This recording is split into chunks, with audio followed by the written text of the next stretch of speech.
Past life regression. നമ്മൾ hypnotherapy അല്ലെങ്കിൽ hypnosis എന്ന് കേൾക്കുമ്പോഴേ നമ്മുടെ മനസ്സിൽ ഓർമ്മ വരുന്ന ഒരു കാര്യമാണ്. കുറേയേറെ ഏഡ്സ് നിങ്ങൾ കണ്ടിട്ടായിരിക്കും പാസ്റ്റ് ലൈഫ് റിഗ്രഷൻ ചെയ്യുന്നു, അതിലൂടെ നിങ്ങൾക്ക് പാസ്റ്റ് ലൈഫിനെ കുറിച്ച് അറിയാമെന്നൊക്കെ പറഞ്ഞിട്ട്. പക്ഷേ ഇത്രയും വർഷത്തെ എക്സ്പീരിയൻസിനിടയിൽ എന്നെ സംബന്ധിച്ചിടത്തോളം ഞാൻ വളരെ കുറച്ച് മാത്രമാണ് പാസ്റ്റ് ലൈഫ് ചെയ്തിട്ടുള്ളൂ. കാരണം ക്രിയേറ്റിവിറ്റി ഉള്ള ഏതൊരാൾക്കും, നല്ല ഇമാജിനേഷനുള്ള ഏതൊരാൾക്കും അവരുടെ പാസ്റ്റ് ലൈഫ്, അവർ മുന്നേ വായിച്ചറിഞ്ഞ കാര്യങ്ങളിൽ നിന്ന്, അവരുടെ എക്സ്പീരിയൻസ് ചെയ്ത കാര്യങ്ങളിൽ നിന്ന്, അവരുടെ കേട്ടറിവുകളിൽ നിന്നിട്ട് അവർക്ക് നന്നായിട്ട് ചെയ്യാനായിട്ട് കഴിയും എന്നുള്ളതാണ് എൻ്റെ ഇത്രയും വർഷത്തെ എക്സ്പീരിയൻസ്. അതുകൊണ്ട് തന്നെ പാസ്റ്റ് ലൈഫിനെ കുറിച്ചിട്ട് അല്ലെങ്കിൽ പാസ്റ്റ് ലൈഫ് ചെയ്യുന്നതിനെ കുറിച്ചിട്ട് ഞാൻ എൻ്റെ സ്റ്റുഡൻസിൻ്റെ അടുത്ത് പറയാറുള്ള ഒരു കാര്യം, എനിക്ക് അതിൽ വലിയ താല്പര്യമില്ല, അല്ലെങ്കിൽ അവർ പറയുന്ന കാര്യങ്ങളൊക്കെ അത്ര സത്യങ്ങളാണെന്ന് എനിക്ക് തോന്നുന്നില്ല. പക്ഷെ നിങ്ങൾക്കത് ഇൻട്രസ്റ്റ് ഉണ്ടെങ്കിൽ നിങ്ങൾക്ക് ഞാൻ പഠിപ്പിച്ചു തരാം, പക്ഷെ നിങ്ങൾക്ക് ഇൻട്രസ്റ്റ് ഉണ്ടെങ്കിൽ നിങ്ങളത് ഫോളോ ചെയ്തോളൂ എന്ന് പറഞ്ഞിട്ടാണ് പാസ്റ്റ് ലൈഫ് റിഗ്രഷൻ്റെ ക്ലാസ്സുകൾ ഞാൻ എടുക്കാറുള്ളത്. അപ്പോൾ ഇത് പറയാനായിട്ടുള്ള കാര്യം എന്താണെന്ന് വെച്ച് കഴിഞ്ഞാൽ, ഞാൻ ഈ പാസ്റ്റ് ലൈഫ് റിഗ്രഷൻ പഠിച്ചെടുക്കുന്ന സമയത്ത് നമ്മളൊരു 10-12 പേര് നിന്നിട്ടാണ് അത് ക്ലാസ്സിന് വരുന്നത്. അപ്പോൾ ഒരാൾ സബ്ജക്റ്റായി കിടക്കുകയും മറ്റൊരാൾ തെറാപ്പിസ്റ്റ് ആവുകയും ചെയ്തിട്ട് അവരുടെ അടുത്ത് പാസ്റ്റ് ലൈഫ് റിഗ്രഷന് പോകുന്ന സമയത്ത് അവർ പലപ്പോഴും പറഞ്ഞു കേട്ടിട്ടുള്ളത് ഷാജഹാൻ ചക്രവർത്തിയാണ് എന്ന് പറഞ്ഞിട്ട് ഒരു സ്റ്റുഡൻറ്റ്, എനിക്ക് വളരെ നന്നായിട്ട് അറിയാവുന്ന, പേഴ്സണലി അറിയാവുന്ന ഷാജഹാൻ ചക്രവർത്തി ആയിരുന്നു കഴിഞ്ഞ ജന്മത്തിൽ എന്ന് വെച്ചിട്ട് അവർ നന്നായിട്ട് നമുക്ക് വിശ്വസിക്കാവുന്ന രീതിയിൽ അവർ ആ കാലത്തെ കാര്യങ്ങളൊക്കെ നമുക്ക് പറഞ്ഞു തന്നിട്ടുണ്ടായിരുന്നു. ചിലർ ഇതിഹാസ കഥാപാത്രങ്ങളായിട്ട് നമ്മുടെ മുന്നിൽ എത്താറുണ്ട്. അതുപോലെ പല പല ക്യാരക്ടേഴ്സ് നമ്മൾ കണ്ടു പറഞ്ഞതോ വായിച്ചു പറഞ്ഞതോ ക്യാരക്ടേഴ്സായിട്ട് അവർ നമ്മുടെ മുന്നിൽ വരാറുണ്ട്. അതുപോലെ തന്നെയാണ് പലപ്പോഴും അവർ നമ്മുടെ അടുത്ത് നോർമലി സംസാരിക്കുമ്പോൾ അവർ പറഞ്ഞു കേട്ട പല ആഗ്രഹങ്ങളും അവർ പാസ്റ്റ് ലൈഫിൽ അങ്ങനെയായിരുന്നു എന്ന രീതിയിൽ ചിത്രീകരിച്ച് ഞാൻ കണ്ടിട്ടുണ്ട്. അത് എൻ്റെ എക്സ്പീരിയൻസ് ആണ്. അപ്പോൾ അതുകൊണ്ട് തന്നെ ഞാൻ പാസ്റ്റ് ലൈഫ് റിഗ്രഷൻ എന്നുള്ള കാര്യം ചെയ്യുമ്പോൾ അത്രയും വേണ്ടിയിടങ്ങളിൽ മാത്രമേ ചെയ്യാറുള്ളൂ. കാരണം നമ്മുടെ അടുത്തേക്ക് വരുന്ന ക്ലയൻസിന് അത് അത്രയും അത്യാവശ്യമാണ് എന്ന് തോന്നുന്ന അവസരങ്ങളിൽ മാത്രമാണ് ഞാൻ പാസ്റ്റ് ലൈഫ് റിഗ്രഷൻ ചെയ്യാറുള്ളത്. അതും വളരെ കുറച്ച് മാത്രമാണ് ഞാൻ ചെയ്തിട്ടുള്ളത്.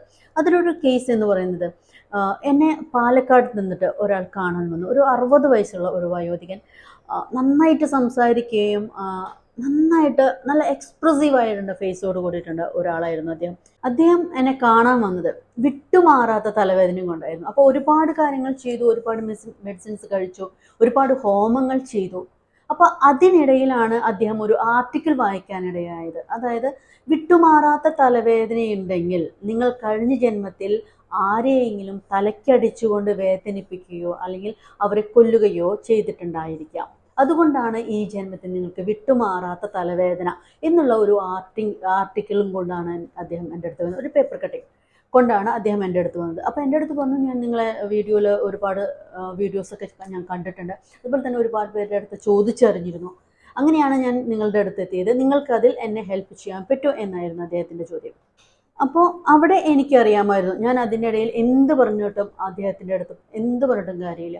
കാരണം അദ്ദേഹത്തിന് ഒരു തെറാപ്പി ആവശ്യമാണ്. പക്ഷെ അതിന് മുൻപ് ഞാൻ മുൻപത്തെ കുറേ വീഡിയോയിൽ പറഞ്ഞിട്ടുണ്ടായിരുന്നു, നമ്മുടെ അടുത്തേക്ക് ഒരു സബ്ജക്റ്റ് വരുന്ന സമയത്ത്, തെറാപ്പി വേണമെന്ന് പറഞ്ഞ ഒരാൾ വരുന്ന സമയത്ത് അപ്പോൾ തന്നെ നമ്മളൊരു തെറാപ്പിയിലേക്ക് അവരെ കൊണ്ടുപോകാറില്ല. അവരെ ഹിപ്നോട്ടിക് കൗൺസിൽ ചെയ്ത് അവരുടെ ഡീറ്റെയിലായിട്ടുള്ള കുറേ കാര്യങ്ങൾ എനിക്ക് അറിയണമായിരുന്നു. അദ്ദേഹത്തിൻ്റെ ചൈൽഡ്ഹുഡിനെ കുറിച്ച് അറിയണമായിരുന്നു, അദ്ദേഹത്തിൻ്റെ കൗമാരവും യൗവനവും ഒക്കെ എനിക്ക് അറിയണമെന്നുണ്ടായിരുന്നു. അങ്ങനെ ഒരു ഹിപ്നോട്ടിക് കൗൺസിലിംഗ് കഴിഞ്ഞു. അദ്ദേഹത്തെ ഞാൻ പാസ്റ്റ് ലൈഫ് റിഗ്രഷനിലോട്ട് കൊണ്ടുപോകാനായിട്ടുള്ള തയ്യാറെടുപ്പുകൾ ചെയ്തു തുടങ്ങി.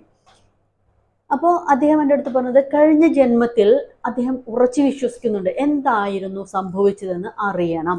കഴിഞ്ഞ ജന്മത്തിൽ സംഭവിച്ച ആ കാര്യത്തെക്കുറിച്ച് വ്യക്തമായി അറിയുകയും അവിടെ വെച്ച് അദ്ദേഹം എന്താണ് ചെയ്തതെന്ന് തിരിച്ചതിന് ശേഷം ആ ആളുടെ അടുത്ത് അദ്ദേഹത്തിന് മാപ്പ് പറഞ്ഞിട്ട് വേണം തിരികെ വരാനായിട്ട്, അതായത് ഈ ജന്മത്തിലേക്ക് വരാനായിട്ട്.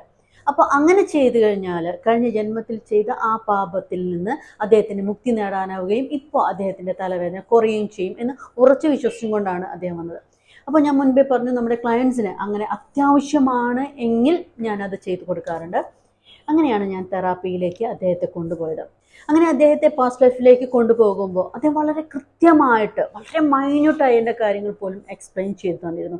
അദ്ദേഹം തഞ്ചാവൂരിലുള്ള ഒരു തമിഴ് ബ്രാഹ്മണ കുടുംബത്തിലാണ് ജനിച്ചത്. അപ്പ, അമ്മ, അത്ത, തങ്കച്ചി എന്നിവരെ കുറിച്ചൊക്കെ മൈന്യൂട്ടായിട്ട് നമുക്ക് ശരിക്കും അദ്ദേഹം അത് പറഞ്ഞു തരുമ്പോൾ നമുക്ക് തോന്നും നമ്മുടെ മുന്നിൽ അവർ നിൽക്കുന്ന പോലെ. അത്രയും വ്യക്തമായിട്ട് അദ്ദേഹം പറഞ്ഞു തന്നിട്ടുണ്ടായിരുന്നു. അപ്പോൾ അത്തയ്ക്ക് ഒരു മകനുണ്ട്, അവർ ഒന്നിച്ചാണ് കളിച്ചു വളർന്നത്, അവർ കളിക്കുന്ന കളികൾ ഏതൊക്കെ, എവിടെ വെച്ചാണ് അവർ കളിച്ചിരുന്നത് എന്നൊക്കെ വളരെ വ്യക്തമായിട്ട് പറഞ്ഞു തരുന്നു. അപ്പോൾ 10-12 വയസ്സുള്ള ആ കുട്ടികൾ തമ്മിൽ കളിക്കുന്ന, അതായത് അത്തയുടെ മകനുമായിട്ട് ഇവർ കളിക്കുന്ന ആ രീതിയും ആ സ്ഥലവും എല്ലാം എല്ലാം എല്ലാം വളരെ വ്യക്തമായിട്ട് ഇവർ എൻ്റെ അടുത്ത് പറഞ്ഞു. പെട്ടെന്ന് ഈ 60 വയസ്സുകാരൻ പെട്ടെന്നൊരു കുട്ടിയെ പോലെ അലറി വിളിച്ചു. അപ്പൊ ഞാൻ ചോദിച്ചു എന്താണ് കാണുന്നത്? അപ്പൊ പറഞ്ഞത് ഇവർ തമ്മിൽ വഴക്ക് നടക്കുകയാണ്. വഴക്ക് നടക്കുന്നതിൽ കെട്ടിമറിഞ്ഞ് വീണത് ആ കുട്ടി, അത്തയുടെ മകൻ വീണ് തല അടിച്ചിട്ടാണ്. അന്ന് ഇങ്ങനെ കിണറിന് ചുറ്റും ഒരു വട്ടം പോലെ പറഞ്ഞിട്ടുണ്ടായിരുന്നു, സൈഡിൽ നിന്ന് വെള്ളം കോരാനൊക്കെ ആയിട്ടുള്ള ഒരു സൗകര്യം വെച്ചിട്ടുണ്ടായിരുന്നു. അതുമേലാണ് തല തല്ലി ഈ കുട്ടി വീണത്. കുട്ടിയുടെ ബ്ലഡ് ഒഴുകുന്നതും അവൻ വേദന കൊണ്ട് പൊളയുന്നതും ഇവൻ കുറ്റബോധത്താൽ കിടന്ന് അലറി വിളിക്കുന്നതും ഒക്കെ ഇവൻ കാണുന്നുണ്ട്. ഓടി വന്ന ആളുകൾ ഇവനെ തള്ളി മാറ്റി, അതായത് ഈ 60 വയസ്സുകാരൻ ആ കുട്ടിയെ തള്ളി മാറ്റിയിട്ട് മറ്റേ കുട്ടിയെ എടുത്തുകൊണ്ട് ഓടുന്നതും അതൊക്കെ വളരെ വ്യക്തമായിട്ട് ഈ കുട്ടി പറയുന്നുണ്ട്. പിന്നീട് അദ്ദേഹം എൻ്റെ അടുത്ത് ഷെയർ ചെയ്ത് ആ കുട്ടി മരിച്ചു കിടക്കുന്ന അവസ്ഥയെക്കുറിച്ചായിരുന്നു. അത്തയുടെ വേദന, അമ്മ, അപ്പ, തങ്കച്ചി എല്ലാവരും വളരെ കുറ്റപ്പെടുത്തിക്കൊണ്ട് ഈ മോനെ നോക്കുന്ന കാര്യം. അതിനിടയിൽ അത്ത പറഞ്ഞു എന്ന് പറഞ്ഞ ഒരു കാര്യം എന്ന് വെച്ചാൽ, എന്നെ നോക്കിയത് നമ്മുടെ അപ്പയും അമ്മയല്ല, ഞാനായിരുന്നു നിന്നെ നോക്കിയത്. അമ്മ പെറ്റിട്ട ഉടനെ ഞാനായിരുന്നു നിന്നെ കയ്യിലെടുത്തത്. എൻ്റെ മോൻ്റെ ഒപ്പം എൻ്റെ മോനായി തന്നെയാണ് ഞാൻ വളർത്തിയത്. എന്നിട്ടും നീ ഇത് എൻ്റെ അടുത്ത് ചെയ്തല്ലോ എന്ന് അത്ത പറയുന്നതായിട്ട് ഇയാൾ ആ ഹിപ്നോതെറാപ്പിയുടെ ഇടയിൽ എൻ്റെ അടുത്ത് പറഞ്ഞുകൊണ്ടേയിരുന്നു. അപ്പോൾ ഞാൻ മനസ്സിലാക്കിയ ഒരു കാര്യമുണ്ട്. അതായത് ഇദ്ദേഹത്തിൻ്റെ മനസ്സിൽ കഴിഞ്ഞ ജന്മത്തിൽ താൻ അത്തയുടെ മകനെ കൊന്നു, അതും തലയ്ക്കടിയേറ്റാണ് ആ കുട്ടി മരിച്ചത്, തൻ്റെ അറിവോടെ അല്ലെങ്കിലും. പക്ഷെ ആ അത്തയുടെ ശാപവാക്കുകളാണ് തന്നിൽ ഇപ്പോഴും വിട്ടുമാറാത്ത തലവേദനയായിട്ട് ഉള്ളത്. അതുകൊണ്ടാണ് എന്ത് ചികിത്സ ചെയ്തിട്ടും ആ തലവേദന മാറാത്തത് എന്നായിരുന്നു അദ്ദേഹത്തിൻ്റെ വിശ്വാസം. ആ വിശ്വാസത്തെയാണ് മാറ്റേണ്ടി വന്നത്. തെറാപ്പിയിലൂടെ തന്നെ എനിക്ക് അദ്ദേഹത്തെ, അതായത് ആ പാസ്റ്റ് ലൈഫിൽ വെച്ച് തന്നെ കറക്റ്റ് ചെയ്യേണ്ടി വന്നിരുന്നു. അത്ത ആ ജന്മത്തിൽ തന്നെ അദ്ദേഹത്തിനോട് ക്ഷമിച്ചിരുന്നു. ഈ ജന്മത്തിൽ അതിനെക്കുറിച്ചുള്ള ഒരു പാപബോധവും വേണ്ട, അല്ലെങ്കിൽ ഒരു ചിന്തയും അതിനനുസരിച്ച് വരണ്ട എന്ന രീതിയിലേക്ക് പാസ്റ്റ് ലൈഫ് റിഗ്രഷനിലൂടെ എനിക്ക് അദ്ദേഹത്തെ കൊണ്ടുവരാനായിട്ട് കഴിഞ്ഞു. പിന്നീട് ഒരു 3 തെറാപ്പിയിലൂടെ അദ്ദേഹത്തെ കൊണ്ടുപോകേണ്ടി വന്നിരുന്നു. പക്ഷെ അതിനുശേഷം അദ്ദേഹത്തിന് തലവേദനയെ വന്നിട്ട് ഇല്ല എന്നാണ് അദ്ദേഹം അവകാശപ്പെടുന്നത്. അതെനിക്ക് ഭയങ്കരമായിട്ട് സന്തോഷം നൽകിയ ഒരു കാര്യമാണ്. കാരണം ആ ഒരു വിശ്വാസത്തെ മാറ്റിവെച്ചുകൊണ്ട് ഇപ്പോൾ അദ്ദേഹം സുഖമായിട്ടിരിക്കണു എന്നുള്ള ഒരു അവസ്ഥ, അതെന്നെ ഭയങ്കരമായിട്ട് സന്തോഷിപ്പിക്കുന്ന ഒരു കാര്യമാണ്. അപ്പോൾ ഞാനിത് പറഞ്ഞതിൽ നിന്ന് നിങ്ങൾക്ക് ഏകദേശം പാസ്റ്റ് ലൈഫ് റിഗ്രഷൻ എന്നതിനെക്കുറിച്ച് ഒരു ഐഡിയ കിട്ടിയിട്ടുണ്ടായിരിക്കും എന്ന് ഞാൻ വിചാരിക്കുന്നു.